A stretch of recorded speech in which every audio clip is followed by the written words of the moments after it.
Welcome back to True Colors, Chapter 10.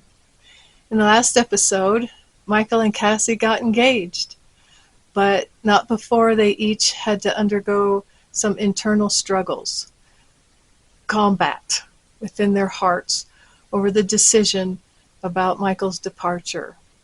But in the end, they formed a united front, believing that his accepting this mission was best for the country and for their family, as well as her sustaining their union at home.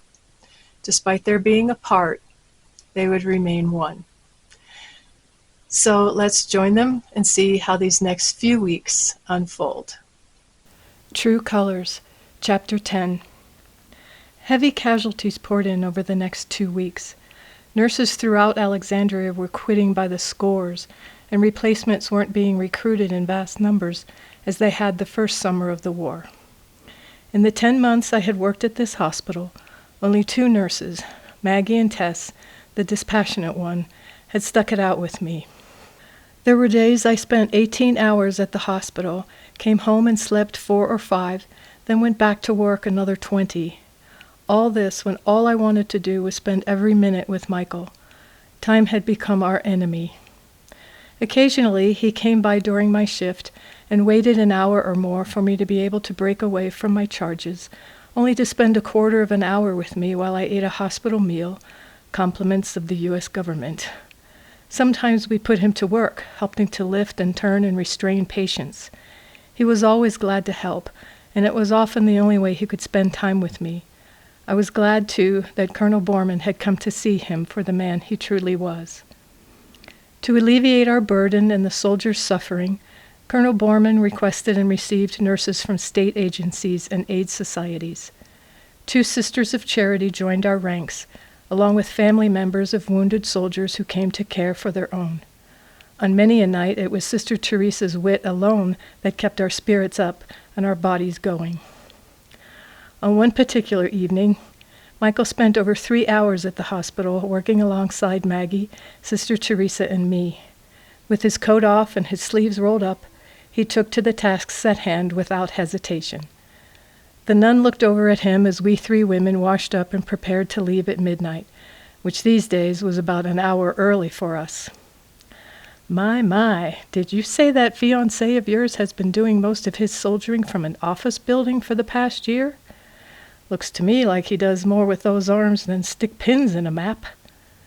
Maggie and I stared wide-eyed at each other.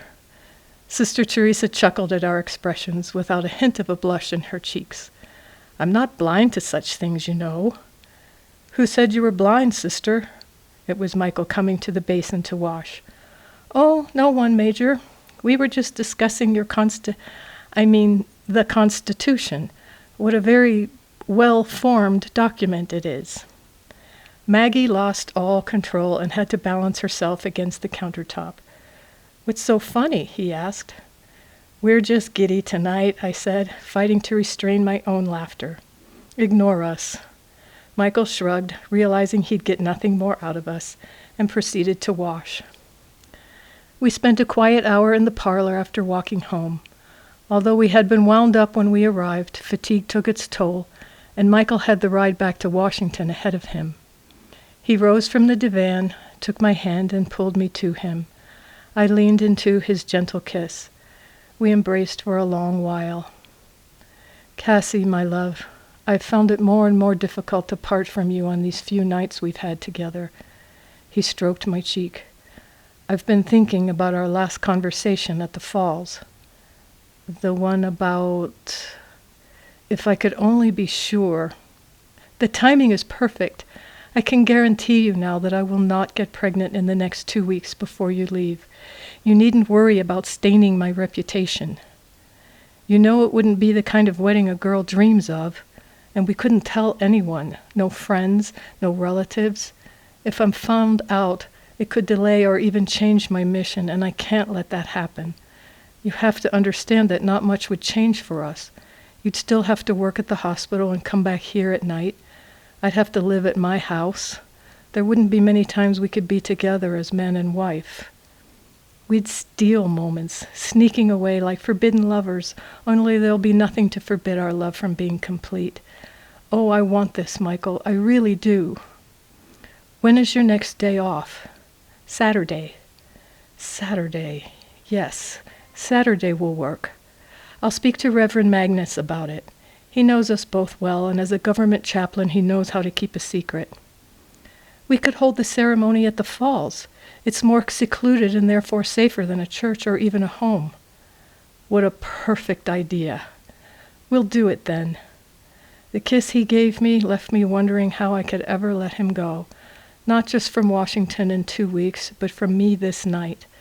But he remained self-possessed and with great reluctance pressed away from me. I have to be utterly insane to be leaving you. You were chosen for this duty because you are brilliant and the very best at what you do. You are called to this mission, Michael, and I have been called to let you go and fulfill it. But we are meant to be together as man and wife, too, before you leave, even if only briefly. And I promise your work will not suffer because we marry. This is right. After one more lingering kiss, I walked him to the door and opened it. At the top step of the porch, he turned. Saturday, June the 21st. You will remember, won't you, Miss Golden? My laughter filled the air. I'm not likely to forget, Major Byron. Well, the secret wedding idea is on again. And though it's secret, you're all invited. So be sure to join them next time. And be sure to like and subscribe and share with people that you know would be interested in stories like this. See you next time.